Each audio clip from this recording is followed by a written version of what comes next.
Alright guys, welcome back to the channel. So right behind me here I have the Hellcat, and in the last video we got tons of work done. We got this car on all four wheels. We got it started, like a bunch of major things happened in the last video. So in today's video we're actually going to go ahead and do the first test drive. But before we go ahead and do that, we have to put some screws in to secure some of the parts, put the bumper in. We're just going to use some zip ties and some screws, just stuff like that, just to get everything in place so we can do the first test drive. So let's go ahead, set up the time lapse, and get this thing ready for the road.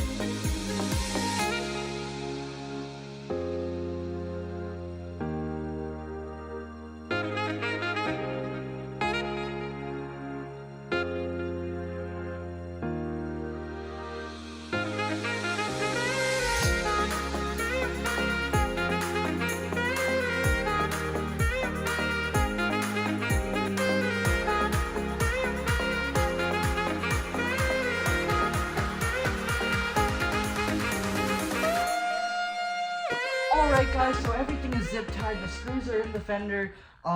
It doesn't look the prettiest, the gaps are not the best right now. We do have to order some bumper brackets and put in some bumper brackets, but for now everything is staying in one place, so that's enough for us to be able to go on and take this car for a test drive. So I'm super excited to do that, and after the test drive, if all goes well, we'll be ready to paint this thing. So now, without any further ado, let's go ahead, start this car and pull it outside. Well, the battery in this car is like burnt toast, like it is just completely dead, so we gotta go get a new one, so let's go.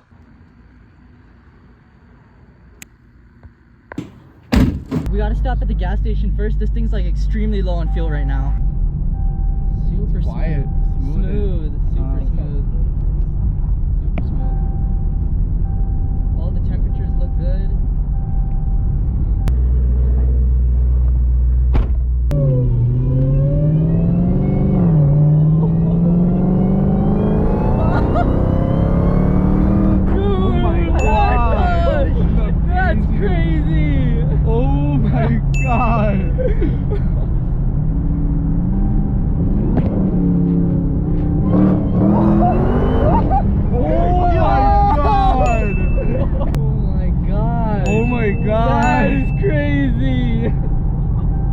It's so much louder than my old one, dude. And it holds traction better too. That is crazy. Dude, what the heck? The whine is like so loud, dude. It's way better than the orange one. Oh my god. And the traction's not bad. It really didn't lose traction too much. It's because it's in street, I think. That's why traction's in street. Yeah. That was a pretty high gear too. That was like in third gear. Yeah. Really? Third gear? Yeah, it was like a third or fourth gear pull. What do you mean, officer? It's just a Challenger. No, officer, it's stock. It really is. Whoa!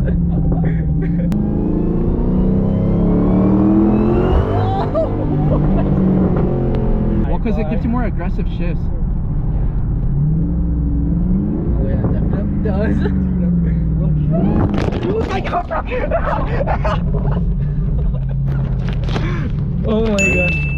Rain, you should hold the GoPro. Yeah, here, hold this. I'm gonna hold the GoPro with my hand.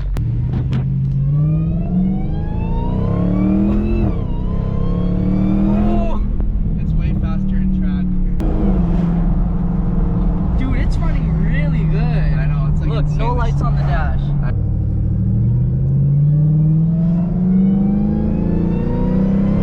There's cop.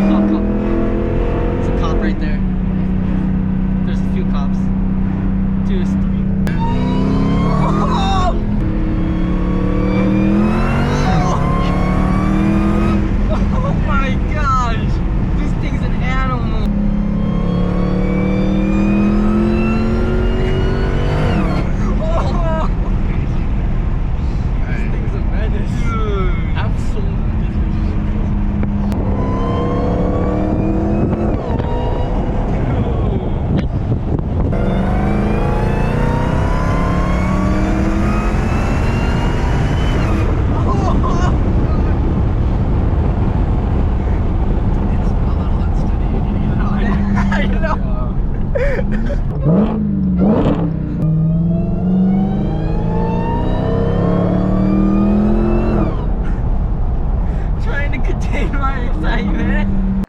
Alright guys, so this car is absolutely amazing. The first test drive was a success.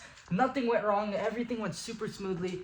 I'm honestly just blown away by how amazing this car handles and drives. But anyways, aside from that, we do have to actually finish up oiling the air filter in the engine bay. So we're gonna go ahead, run to the store, get the oil, and oil it up.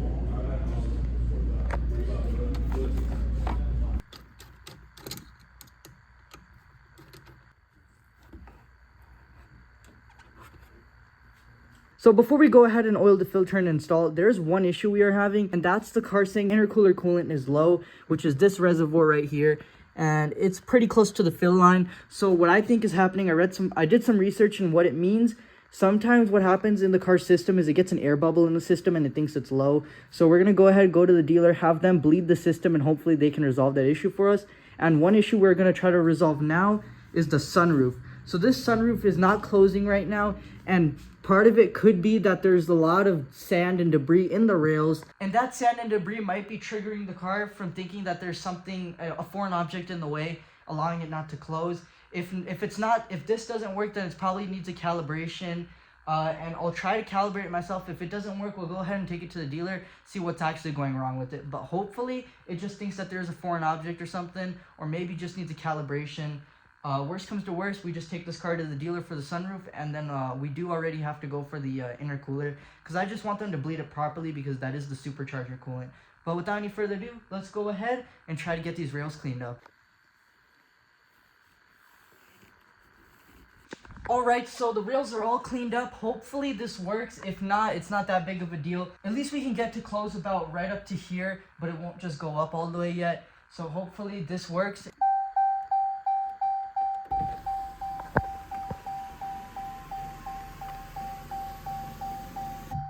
Yep, it did not work. As close as we can get it is the vent position, but then it just does not want to go more than that. So that's all right. I guess this is just some of the complications that come along the way of rebuilding a car, but it's not that big of a deal. I'll go ahead and try to recalibrate it. If that doesn't work, we just go to the dealer. It's not that big of an issue, but I'm super happy that that's the only problem that we came across on this car. So super happy about that. Now let's go ahead and pop that air filter back in. Alright guys, so it is the next day here, and last night we went for another test drive because we got a little bit excited.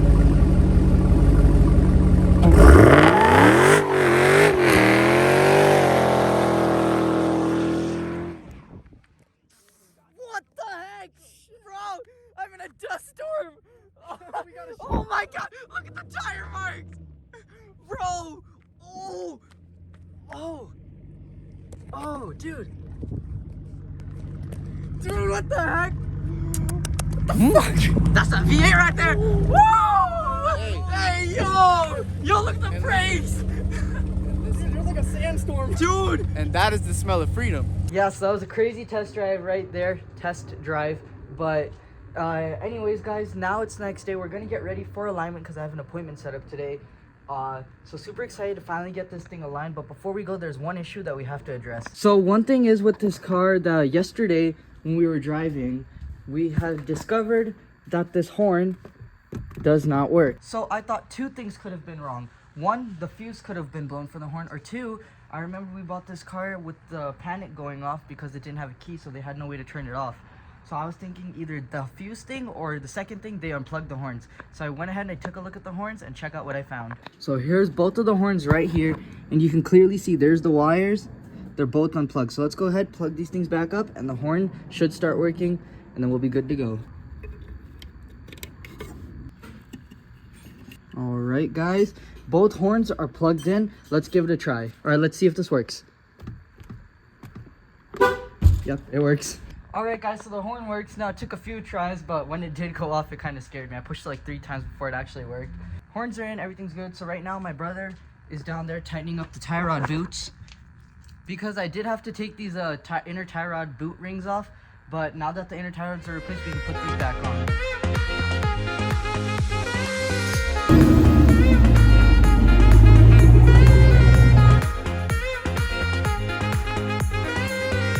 Alright guys, so it is actually the next day here, and last night we had a check engine light pop up on the dash. So the code was for catless fuel trim system bank 2 lean. There's too much oxygen exiting the cat than fuel, So that is a problem, and it triggered the check engine light. So I went down there and I took a look at it, and you won't believe what I found. So I'm under here on the Bank 2 cat, and I disconnected this wire because I was getting ready to take the O2 sensor out to inspect it. And as soon as I did, the whole cat started moving. I took a look right here.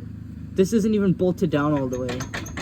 So right there, it's an exhaust leak, not an O2 sensor. There's an exhaust leak. So all I gotta do is bolt this back up, and then the check engine light will be good to go on that. So super happy it was an easy fix. Let's get this bolted up. So before I get it bolted up, let me just show you guys the code real quick. View diagnostic codes, press OK, right there, P2098. So there's that. Let's see if the code will turn off after we get this tightened up. So let's try it. Alright guys, so here's what's happening. So basically, if you look on the other side, it's got a flange at the end of it. And that's how you can just tell that it's not the same nut, because this one doesn't have a flange. Basically, all this one did is it just spun on it. It didn't tighten anything, it just spun. So I have to find this same nut somewhere, and then I can tighten down this cat and then fix the issue. So let's go ahead and try to find that nut. Alright guys, there's the nut. I managed to get it from the local dealer. Let's go ahead and pop it in. Alright guys, the nut is in now. Let's go ahead, start the engine, see if the check engine light turns off. If it doesn't, then after a simple test drive, it should turn off. But the problem is now fixed. The cat is now tight, so we're good to go.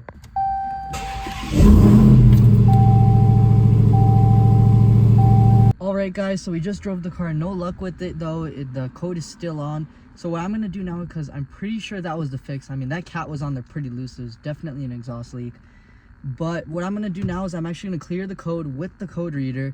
And then we're going to drive the car, and then if it comes back, it's probably the O2 sensor, or maybe something else. I'll have to look into it closer, but I think after it's cleared, it shouldn't come back again. So let's go ahead, clear this, and we should be good. Let's just go ahead and erase all these codes. Ignition on, engine off. Yes. And it should be clearing all of those now. Alright, they've all been removed. And then we go back to read the codes. No fault codes detected. And I think we are now good to go. All these other things are just, you know, these three things are not working because the mirror, blind spot, and all that stuff is not put in. But we should be good to go now. Perfect, guys. Check engine light is off. Alright guys, so that is going to be a wrap for today's video. We got a lot of work done in today's video. We got the alignment done on the wheel. We got the first test drive in. This car drives as straight as an arrow. It's amazing. The alignment is great. It's immaculate. And we went ahead and we fixed the exhaust leak with a little nut. Luckily, the cat, nothing caught on fire, because I'm sure that cat got red hot. But luckily, it's fixed now. So super happy about that. And we also did go ahead and check out that door 4 hours away. And as you can tell, that door is not on here yet. And it won't be. There's more to come on that door later.